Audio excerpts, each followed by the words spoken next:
There's a lot of dark things in this world that many people don't know about. These things don't care about us, they don't care about our lives. To them we are just pests running around in their land. You see, I'm part of a cryptid task force. We're pretty well funded and have the best gear and training money can buy. A lot of the guys here are former Tier 1 operators from all over the world. Some SAS, MARSOC, Delta, PJ, Spetsnaz, you get the idea. Our job is to be the wall that separates their world from ours. We get deployed to various areas where there is a surge in cryptid activity, number of missing hikers, or campers spiking. We get sent in, strange sightings, we investigate. More often than not, our encounters are to neutralize the threat above all else. And trust me, we've adopted a pretty simple yet catchy motto here: nothing bullets cannot cure. Now I'm going to be straight up. I do not recommend anyone to go hunting for any of these things. This isn't a movie or a TV show. These things will kill you, eat you and defecate you out without hesitation. You do not know how many wannabe cryptid hunters we've had to scrape up while we're dealing with an active target. Also, just as a side note, being in this task force doesn't mean you get to encounter every single cryptid. There's many I haven't engaged that other teams have had the fate of dealing with. Now here's a little about me. Spent some time in Force Recon, been around the world, seen my fair share of stuff and how brutal we as a species can get. And trust me, that stuff stays with you. After I did my time, I decided to get into private contracting. One thing led to another and through word of mouth I ended up in this outfit. On to what I feel many of you are waiting for. Where I'm stationed at the moment, the main groups I deal with are werewolves and stag, deer people. Lately these groups have been quiet, with the deer people being the most peaceful of the two. The werewolves, we've been able to create a set of boundaries with them. You see, the werewolves themselves, when not transformed, are off-the-grid type of individuals. They've told us they would keep to themselves and help police their own if any try to cross the line. Lately though, we've been hearing that there have been sightings of large bipedal creatures skulking the outskirts of towns bordering the forest, missing persons, and even one story from a family to their local PD about how their children witnessed their father being dragged away by the dog people. We decided to pay the local alphas a visit. It was an 8-man team, with a platoon-sized force on standby as QRF in case things went south. We loaded up into our MRAP and drove off into the forest. It was a quiet ride, save for the occasional story or joke being tossed around. I myself was nodding off and catching up on some extra hours of sleep before being nudged awake by the feeling of the vehicle coming to a stop. The hatch opened and we all moved out and set up a perimeter. We were in front of a makeshift shanty town made out of abandoned RVs and mobile homes. As we approached them, we spotted movement through one of the windows. Our CO told us to stand down and walked forward with his hands up. He only took 10 steps before a man built like the Terminator stepped out from one of the mobile homes. The hairs on the back of my neck stood up and my grip on my weapon tightened. The air was filled with tension as we watched as our commanding officer looked up at this giant, then laughed. The man laughed as well, and they embraced each other with a firm handshake, with an audible, "How have you been, you bastard?" being heard. I relaxed a bit, as did the rest of the team. The man beckoned us all closer, with our CO nodding that it was all clear. We found out that apparently there has been a pack of younger werewolves running about, causing havoc and disturbing the peace of the general area, and trying to gain strength, which connects them to a string of missing individuals. We reported back to base, and we along with 3 other teams were tasked with a SAR opus deep into the pack's territory. Our secondary objective was to subdue or neutralize the younger pack. To be honest, I was hoping to talk these guys down, but knowing that this pack was filled with hotheads trying to make a name for themselves as the new big bad on the block, I doubt we were going to be able to. At 17:45 hours we moved out, pushing past the boundaries placed by the treaty some years ago. It was unnerving to say the least. Don't get me wrong, we are all solid guys, each seeing our share of chaos and brutality that would swallow the soul of a regular individual. But this wasn't storming an insurgent stronghold or securing a VIP. One wrong move, and the entire op could go upside down and a lot of good men would die. That's when our vehicle got hit. MRAPs are designed to take IEDs like a champ and keep rolling until the occupants are out the kill zone. But I don't think they accounted for the factor of nearly 300 pounds of pure muscle slamming into it at 35 to 50 miles per hour. It sent our vehicle tumbling onto its side, and me hanging on for dear life. In the initial days of recovering from the impact, I heard the metal on the back door straining, then saw it come flying right off. The beast then peeked its head in and eyed all of us, as if picking from a large dinner table. Its bright yellow eyes locked onto mine and I froze. I couldn't bring my weapon up, nor could I call out. All I could do was lay there as this hulking monstrosity reached for me. Gunfire rang out, and I saw the impact of 3 rounds into its lower abdomen. It howled and stumbled back. RCO had his sidearm out, and he pumped the last 7 rounds into its upper chest and face. It fell onto the dirt road, writhing in pain, smoke visibly coming out of the entry points. Fun fact, our rounds are silver-tipped, and for our sidearms, silver-tipped hollow points filled with holy ash. We exited the vehicle and watched as our commander, I'll call him Conrad, dispatched the bastard with 2 rounds from his rifle to the dome. That's when the gunfire started ringing out in the distance, and the howls. The radio in the MRAP came to life, with a frantic voice on the net. This is Wolfpack 36 to Apache Flight. Confirm call sign. Wolfpack 36, this is Black Raven over. Solid copy Black Raven. Request air support at these coordinates. All units in the area. Message follows. Nirvana. I say again, Nirvana. Damn it, Black Raven, we need support. Copy that, coming in hot. They're closing. Oh God. Oh God.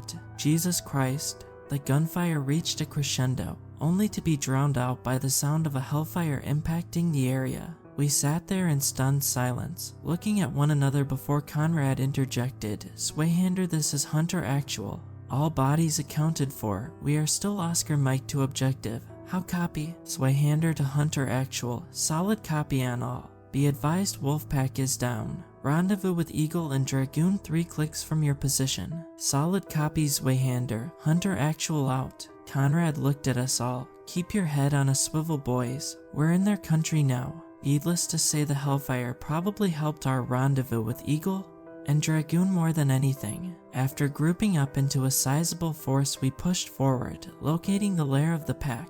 They were holed up in a cave with makeshift barricades around the entrance. We set up positions around it, RCOs drawing up a plan to neutralize the hostiles and hopefully save any of the missing people taken over the past week if they weren't turned. That's when we saw someone walk out.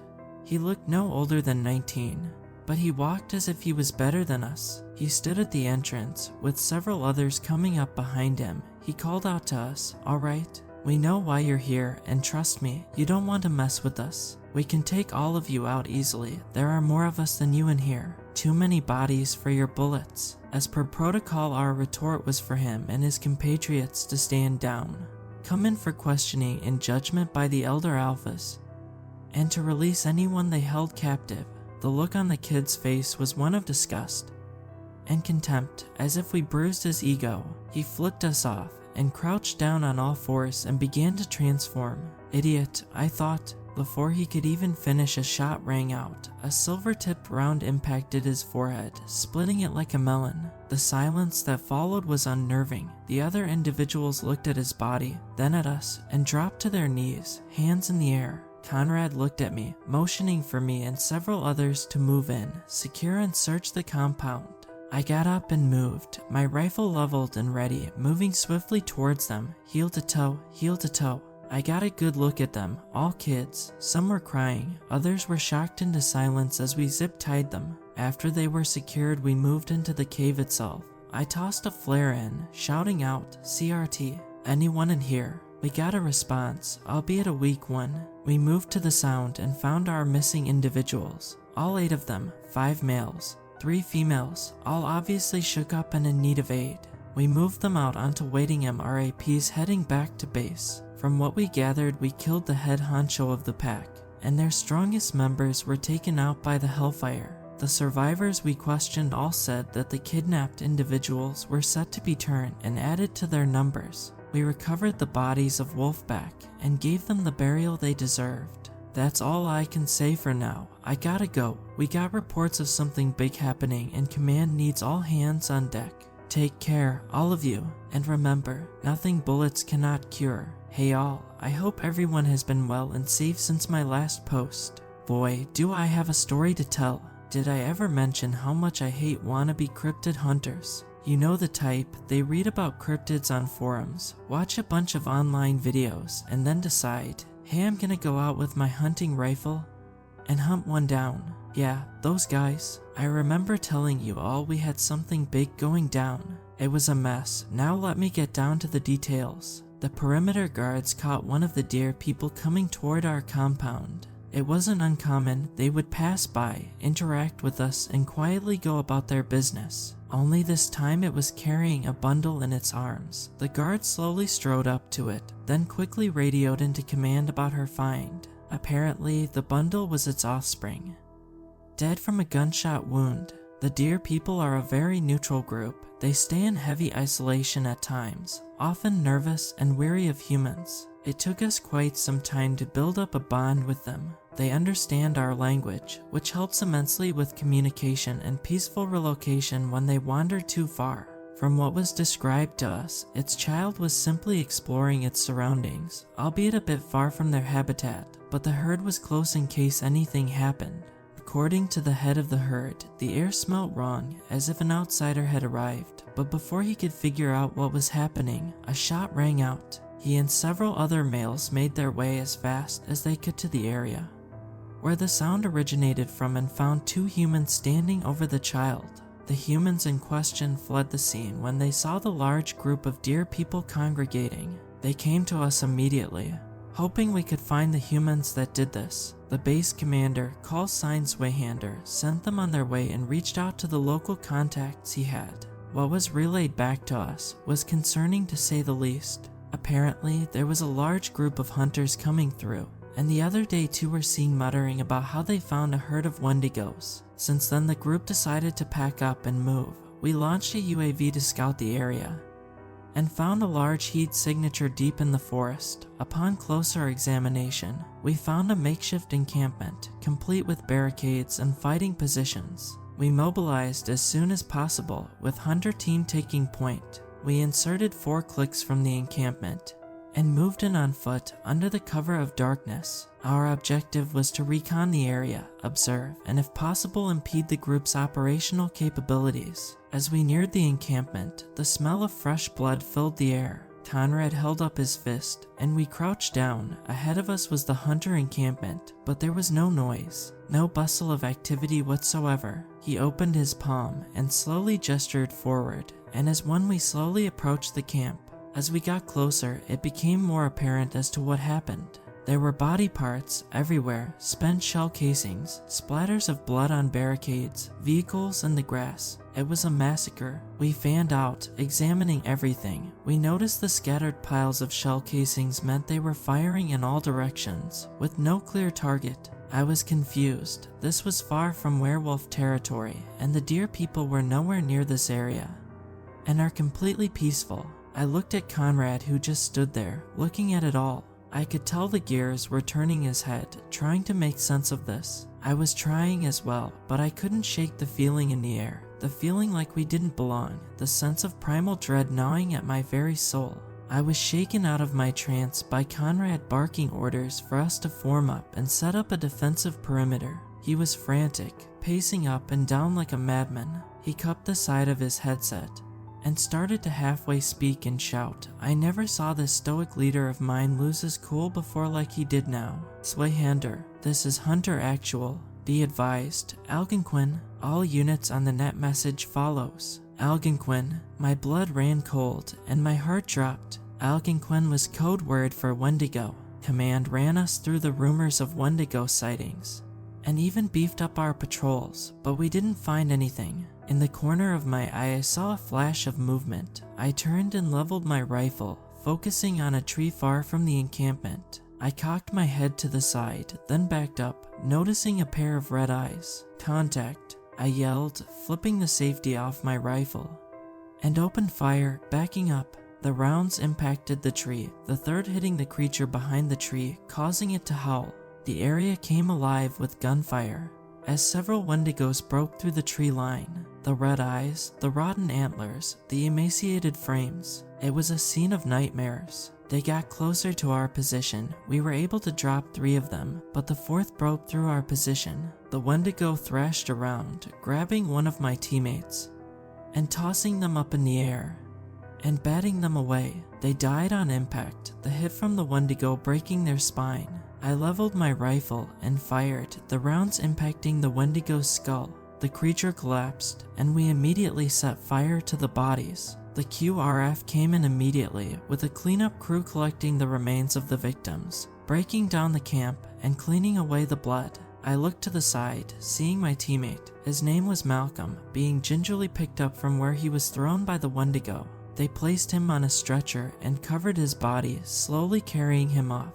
The ride back to base was silent. We lost a good man that night, all because a bunch of idiots decided to meddle with a world they do not understand. But one thing concerned us and command. There were actual Wendigos in our area. Something was different. Their patterns were changing. A full investigation was being put underway, and the base was set on the highest alert level since I've been stationed there. Things are changing out here, and we need to find out what is going on before the situation escalates out of hand.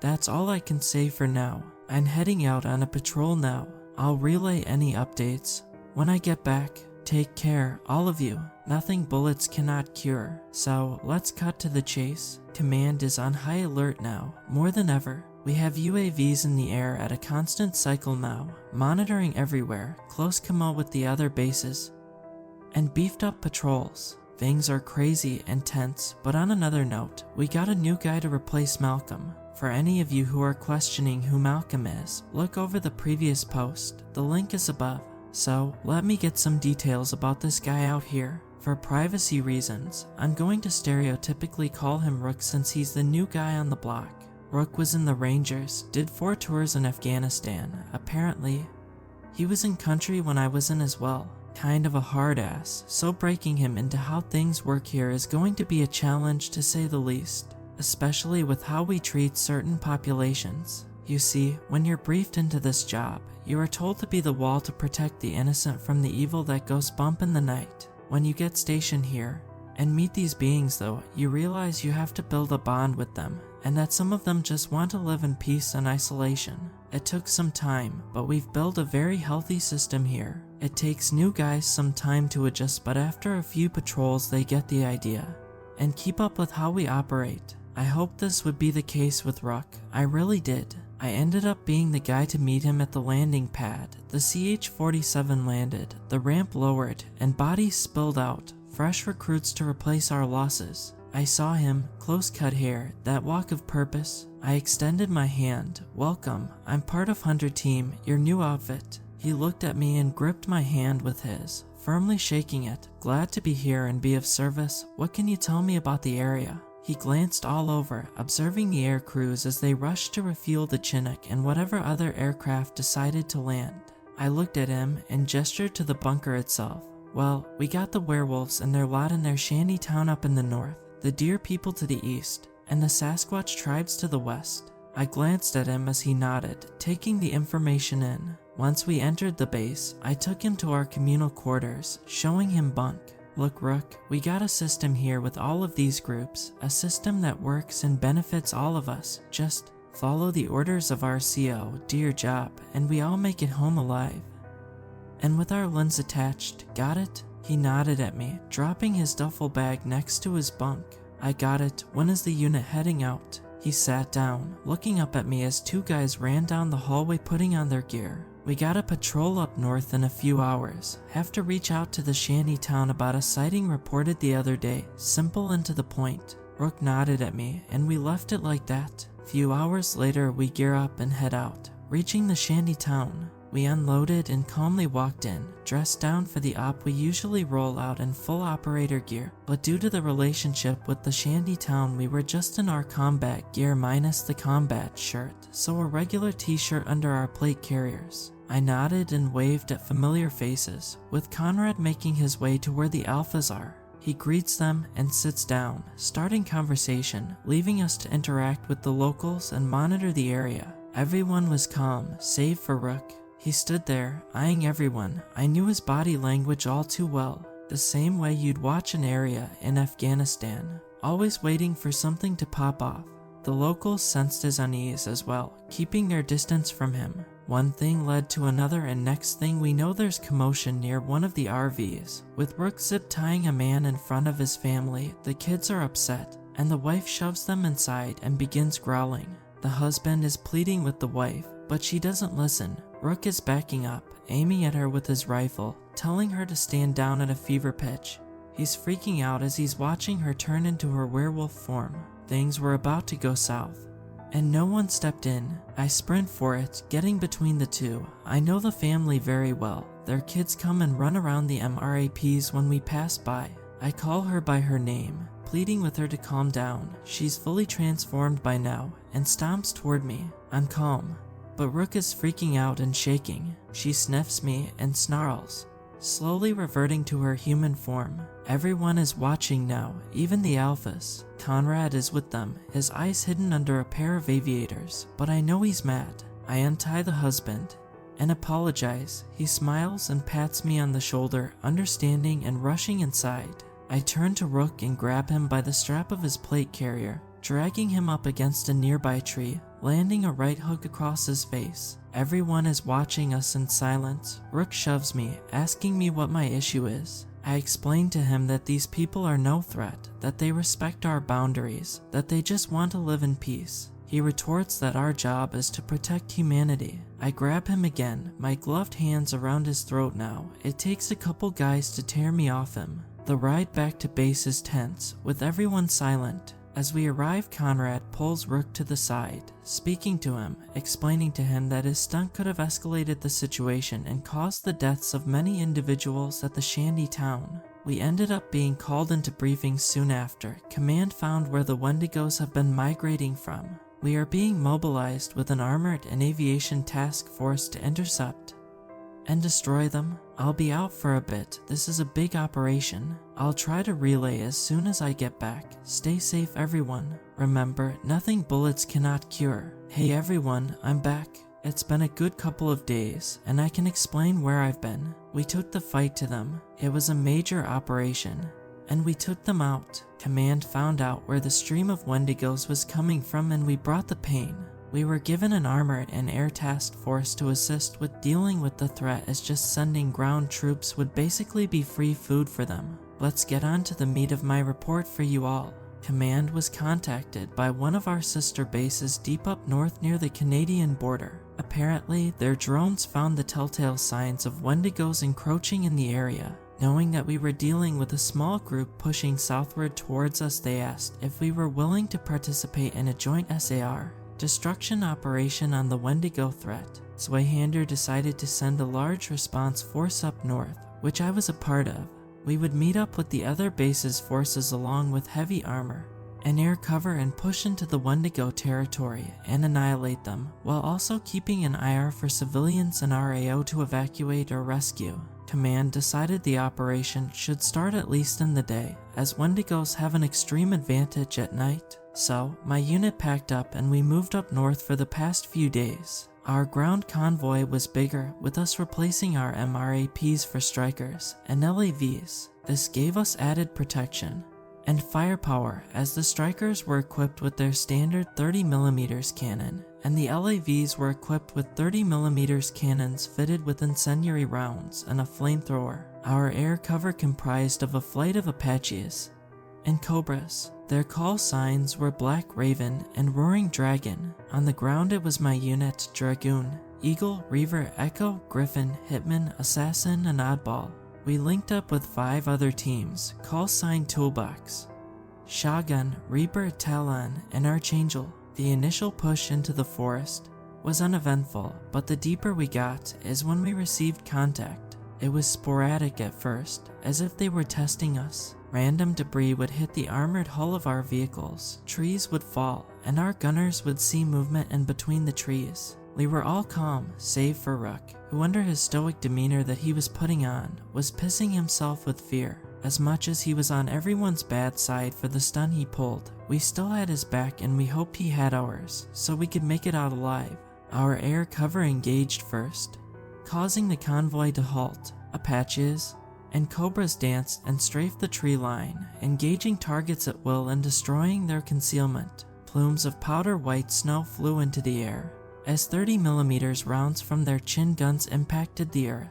We heard their howls through the thick plating of the LAV as many rounds found their mark. Conrad kept his palm pressed against his headset, listening carefully for our cue to engage. I observed everyone. We were all in full combat gear, but our camouflage would clash against the white of the snow, which we didn't mind, allowed us to keep an eye on each other. That and multicam black worked extremely well on night operations. I gripped my HK-416 tightly, my thumb caressing the area where the safety selector was located. Conrad perked up and gave us a thumbs up, calling out, "All right, Hunter team, time to engage. Let's move out." The cabin came alive with hollers as the ramp lowered and we quickly filed out and took up fighting positions. The quick blinding sensation of the sun shining on the white snow flashed into my eyes and was replaced with an almost serene vista. Then the sounds of gunfire, shouts, and helicopter blades brought me back to reality. I observed the chaos, moving forward with my unit, engaging where we saw fit. I saw them, their gaunt emaciated frames, striding through the snow effortlessly. Their howls chilled me to the core, but it was briefly, since I saw one fall from an incendiary 30mm round to the chest. I took aim and fired, the recoil kicking gently against my shoulder, my breathing slow and methodical. We kept pushing up under the cover of the air and the armor, pushing them deeper into the forest, closer to their lair. This went on for hours, till the moon shined over us. The howls increased as more of them came forth to assist their embattled comrades. I sprinted through the perimeter made by the armored task force. Vehicles lined up in rows, and between each vehicle was a dug-up position where a heavy weapons team was tasked to help hold the line. Tracers filled the night as rounds found their targets, and Wendigos burst into flames. I found Conrad, who relayed to me that we were pushing deeper in. I nodded, sprinting to find the others. I found Rook first, helping a heavy weapons team set up, covering them as they planted their M249s into position. He looked at me, nodded, and moved to cover me as soon as the gunner team began suppressing the advancing Wendigos. Once everyone was found, we regrouped with Conrad and shotgun team. We moved behind a group of LAVs and strikers as they roared forward, their cannons and flamethrowers lashing out at the enemy in front of them. Flames danced forward and enveloped the arm of one of the Wendigos, who in a fit of rage slammed into one of the strikers. The driver backed up quickly, firing away at the beast. More flames enveloped it as it tried to lash out at us behind an LAV. We fired, backing up as well, our rounds slamming into it as it thrashed around. The skin burned away, and the muscles melted off the bone as it finally collapsed into the snow in a pile of flame. Another one burst forward from the darkness, but was quickly gunned down. We kept moving, finally reaching the lair of the beasts. As we approached it, a larger Wendigo sprang forth, holding a makeshift large branch as a club. Judging by its size, we assumed it was an ancient Wendigo, one from centuries in the past. Every vehicle and operator opened fire, all of our rounds impacting it, but it still kept coming. It thrashed around, then tossed its makeshift weapon, it striking the side of one of the LAVs, and then slamming into a few of our allies, sending them sprawling. Rook and I slowly moved forward, heel to toe, firing and reloading as we went. We would move as one. When I would reload, he would cover me, and I would do the same for him. The beast slowly kept backing up, roaring into the night. Over on the radio, we heard the air cover coming in hot. Conrad ordered for us to pull back, and we did, leapfrogging back to the safety of the armored vehicles. The Apaches came in, strafing it with their 30mm, followed by the Cobras firing several tome missiles at it.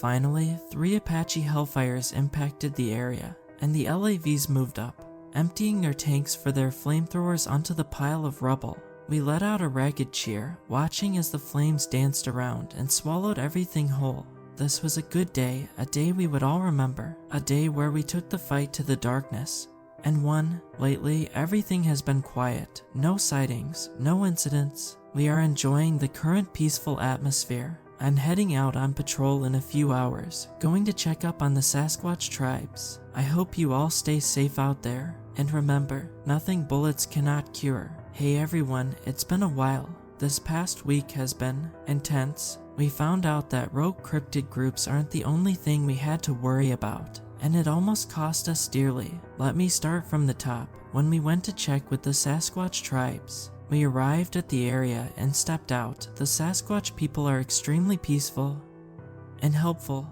They've directed us to lost hikers, or have even brought us people they saved from certain death in the wild. We communicate with sign language, just as you would with a gorilla. They are an awe to behold in person, I can tell you that much. I exited the MRAP, the crunch of dirt under my boots as I observed the area. We left our weapons in the vehicle, as we usually do when we visit, as the sight of weapons make them uncomfortable. The area was laid out like a small village, simple yet sturdy huts, and the Sasquatch going about their daily routines. We heard a few grunts and hollers towards us. We waved back in kind and walked toward where their leader was. We reached the center of the small village, and the largest one stepped out, standing at a solid 9 feet. He was a sight to see. Conrad smiled and began signing. "How are you all doing?" he asked, looking around at the village. "Harvest and hunt seem to be very bountiful this season." The leader grunted, signing back, his chest puffed with pride. "Season has been very good. Many strong young ones helped. No one bother us. We stay safe and hidden." He then looked at all of us, beckoning us to follow him. We trailed behind him, sensing the urgency. We arrived at a large hut and stepped inside. What we found was shocking to say the least. A whole family, husband, wife, their toddler and infant. The leader looked at us and began signing again. We find them running from other humans. Other humans dressed funny, their heads covered, but we sensed they were bad. We waited until night. Bad humans had guns, so we took good humans away from them. Conrad nodded, replying, "Thank you so much for doing that. We will take them now. Please stay hidden and safe. We will be looking around the area for these other humans." The leader nodded and huffed, leaving us to collect the family. From what we gathered on our way back to base was that the family was on the run from an extremist doomsday cult hidden past our patrol areas. We also learned they are dabbling in the occult, and their leader is pushing to open a dimensional rift and unleash beings from the other side and summon the apocalypse. I would be lying if I said we thought of this as another day on the job.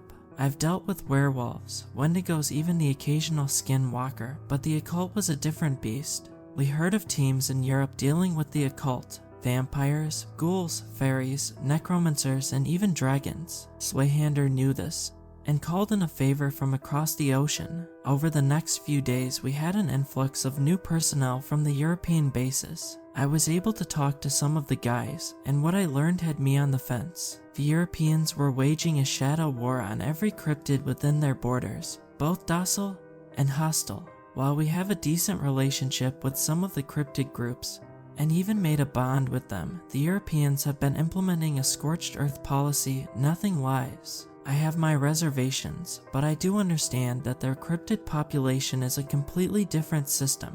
I just hope they wouldn't try to alter the structure and system we've worked so hard to maintain here. We were all called to briefing and given our objectives. The cult was holed up in the mountains, stockpiling weapons and supplies for their apocalypse. Our objective was to hit hard and leave nothing standing. We were given new ammunition variants, courtesy of the European teams. The rounds themselves were all blessed by priests, mixed with melted religious artifacts, and imbued with holy ash. We were assured these would deal with the cultists and whatever creatures they were able to summon. We mobilized and moved out, several armored columns followed by air cover and transport. Command was not taking any chances. We also had use of a nearby army base, and their artillery pieces if push came to shove.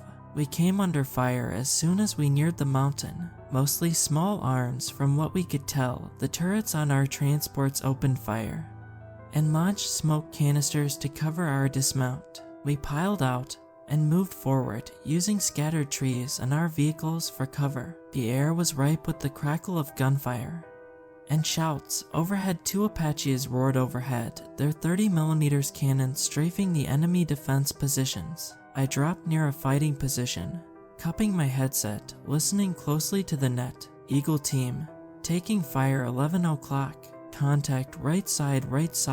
Set up that 240 now. Dragoon team, I need suppressing fire on our left flank now. Set up that MG there. Swayhander, all units be advised, European Task Force has reported cultists are fielding cryptid standby. Reaper team, 3 o'clock. Check your fire. 2-2, I need a saw to cover that sector, or we'll get overrun. Echo team, be advised our Mark 19 is down. We got a man down requesting case vac. I was shaken out of my trance by Conrad, who motioned for me to move up. I leveled my rifle and followed him up the hill. What I saw had me questioning who we were fighting. I saw the cultists, some dressed in plain clothes, others in ceremonial garbs, and what appeared to be cryptids we never encountered before. These things stood around 7 feet, long arms, gaunt frames, horns jutting out of their forehead, black curled talons on their hands and feet, dense where their eyes should be, and a long snout, filled with rows of razor-sharp teeth. We engaged them, our rounds impacting the beasts. The ammo given to us was effective, but not as fast as we hoped. It took several shots to take these things down, and they bounded down the hill to our positions fast. The European teams moved up ahead of us, with tall rectangular shields, like those of the Roman legions, only that these shields were covered in what appeared to be explosives. They formed a shield wall between us and the beasts, and a large flash of light emanated from the shields themselves, causing the beasts to fall back, covered in burns and gaping holes in their bodies. They slowly moved up, inch by inch as we fell in behind them. The cultists fell back into their hideout, and we pursued, clearing each room methodically. We finally reached the last chamber, which was larger than the others. We found several Sasquatches chained in a row, beaten and bleeding, and the last of the cultists facing us along with their leader. The man strode up to us, his arms extended from underneath his robes, his mouth spread ear to ear in a fanatical grin. Welcome, all of you. You are about to witness the cleansing of this world, the rebirth of our very civilizations. He paced by the chained Sasquatches, taking a blade and slitting the throat of one of them, which caused the rest to wail in despair. With the blood of these beasts, we open a portal to our lords, who will help us rid the world of impurities. He glared at us and of you all. With a flash of red light, a portal opened and several of the unidentified cryptids stepped out, one of them impaling the leader, who laughed in crazed glee onto its claws. The beasts charged us, and we engaged, the European teams forming their shield wall once more. In a flash of light, several of the cryptids flew back, save for 2 who slammed through the shields. We emptied our magazines into them as they barreled through us, and I felt weightless as one of them grabbed me by the strap of my plate carrier. I pulled out my side arm and frantically shot at what I assumed was its face. The hollow point rounds impacted its skin, tearing chunks of flesh off it. It howled and tossed me across the room, sending me tumbling in a cloud of dust. I felt a sharp pain in my side as I impacted the cave wall, and everything went to black. When I woke up, I was outside behind my team, next to the Sasquatches we found. It was hazy at first, but I slowly got up, feeling a sharp pain in my left arm. I used my rifle as a crutch and got up, leveling it. Everyone was shouting, with my team and others from the North American base aiming at the Europeans. Rook looked at me, his eyes wide. Bro, you're up. Man, it's a mess. The Euros want to wipe out the Sasquatches we found, but Conrad found out they were taken from one of the tribes and forced into this. The Euros don't buy it and want them dead. Damn man, the stay just keeps getting better, doesn't it? I gave him a dry laugh. I know, right? God, my arm hurts. He chuckled a bit. Gotta stop choking the snakes, man, it's bad for ya. I rolled my eyes at him. He chuckled and flipped me a quick bird, then returned to our current situation, staring down the barrels of people we were just fighting alongside. Minutes felt like hours, as neither of us budged. I looked back at the Sasquatches. They were huddled together, scared. I gave them a gentle nod, hoping that I could assure they would be safe. Suddenly, one of the European guys held up a hand, then cupped his headset. His body language seemed perplexed, maybe even irritated. He slowly lowered his rifle, motioning for the others to do the same. We lowered ours as well, gesturing for the cryptids to follow us. We loaded them onto an air transport and had them flown to our base. Once we arrived, the Europeans quickly left, leaving us some of their gear for us to use. From what I can tell, we won't be seeing much of them anytime soon. Anyway guys, I have to go, getting called to the briefing room. I'll get back to you all soon. Stay safe, and remember, nothing bullets cannot cure. There's been a breach. We've been hit. I don't know how the hell this happened, but they hit us hard. The Council of Alphas are nearly dead and it's all falling apart around us. The perimeter guns are going loud as I tell you all this. Whatever werewolves that are loyal to our treaty are helping us hold the line. We've requested backup from nearby air bases and are hoping it comes soon. Let me give you all the rundown of what happened. We were doing our regular patrols. The entire area was as it should be. Ever since we got rid of that cult, the usual peace followed. Conrad got a message from the Elder Pack leader, relaying to us that several packs of younger werewolves broke off just as the previous one did a while back.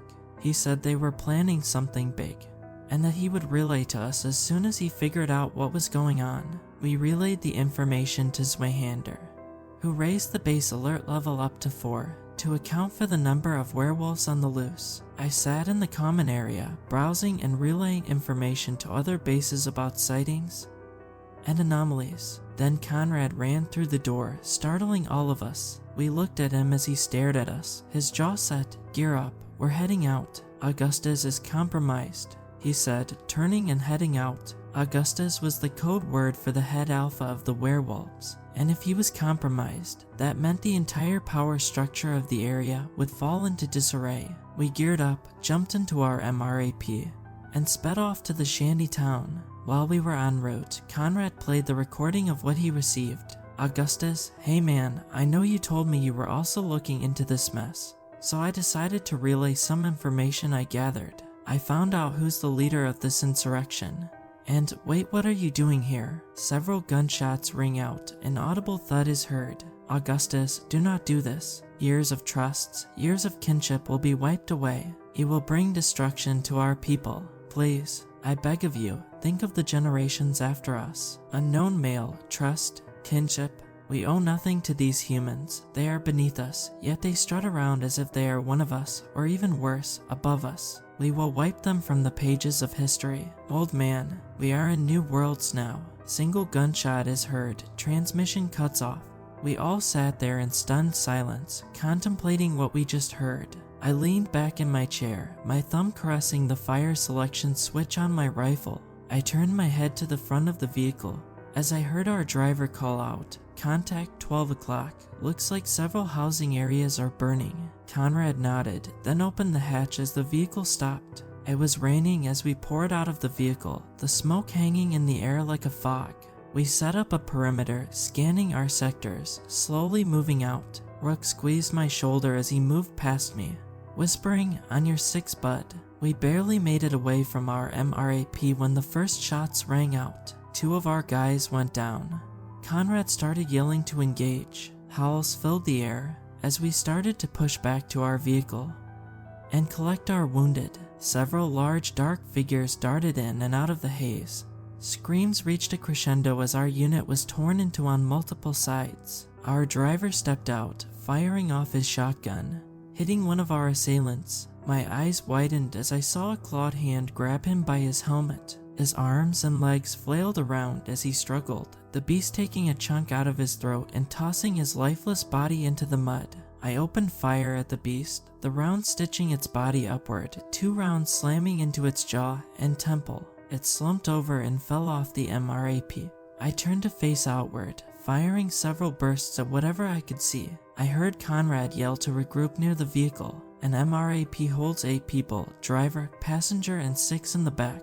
We went in with 8, and from what I can tell there were only 4 of us left. We all aimed outward at the darkness, the growls accompanying the soft patter of rainfall around us. The growls turned into snarls, followed by full-on roars then whimpers as we heard the splash of feet distance themselves from us. We stood there, our bodies pressed together as we each covered a different sector. Then we heard a voice call out to us, "It's okay, you're safe." We looked at each other, I scoffed. Rook muttering, "If we're safe, I expect to see some fine girls walking up to us." I let out a dry chuckle. "I just want a beer at this point, man." This roused a few more laughs, with someone else chiming in, "I hear that." We all accepted that if we were going to die, we were going to die together and take as many as them with us. We heard wet footsteps approaching us. We leveled our rifles toward the sound, and a woman came toward us, her hands up. Her red hair was drenched, as was her jacket. She looked at the scene around us, swearing under her breath. Several werewolves came behind her, carrying some of our men. They gingerly placed them near us. Rook checked them all. He made note that they were alive, but barely. We loaded them onto the vehicle, along with our dead. I turned to face the woman, and the werewolves with her. She looked at us, flipping her collar up. "Not all of us accept this violence. We will join you. It might not be now, but soon we shall join you in this war." She looked around. "I am so sorry this happened to you." With that, she sprinted off into the dark, her compatriots in tow. I hopped into the driver's seat and slammed my foot down on the gas. The vehicle bounded down the road, the rain slamming against the metal body. In front of us was the base. The searchlights were on and the gate itself was shut. It opened slowly and a large group of personnel spilled out, weapons drawn as they waved us in. Howls permeated the air as we got out and the gate slammed shut. They were coming, and we did not have long to prepare. Gunners manned towers, along with snipers, and defensive positions were set up around the entrance into our base itself. Our base is built into a mountain, akin to safety bunkers used for nuclear fallout. We had 4 layers of defense, all leading up to the massive doors that separated the outside from the intricate layers of our base of operations. Even then, inside had several checkpoints of machine gun teams setting up in case the outer defenses fell.